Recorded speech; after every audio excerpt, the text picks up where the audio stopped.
We often hear that time is of the essence. Indeed, one of the key questions that claimants will have to consider before bringing a product liability claim is the time limits to do so.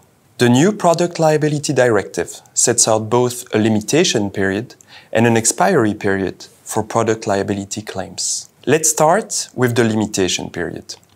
Here, nothing changes compared to the current regime. The claimant will still have 3 years to file its claim for compensation. This limitation period of 3 years will start from the day on which the claimant became aware, or should reasonably have become aware, of the damage, the defect, and the identity of the economic operator that can be held liable for the damage. This limitation period can be suspended or interrupted under the relevant rules in national laws. Let's now turn to the expiry period.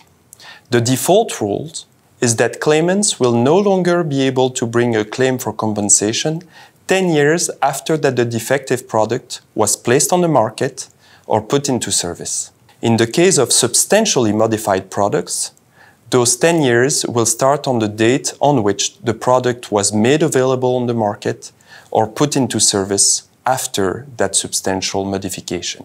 There is an exception to this default rule.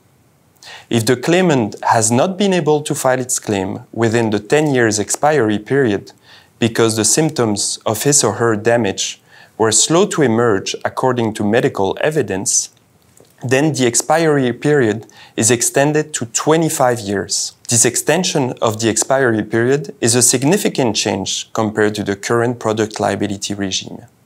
It will lead to increased liability risk for companies involved in the manufacturing and distribution process of products across the EU.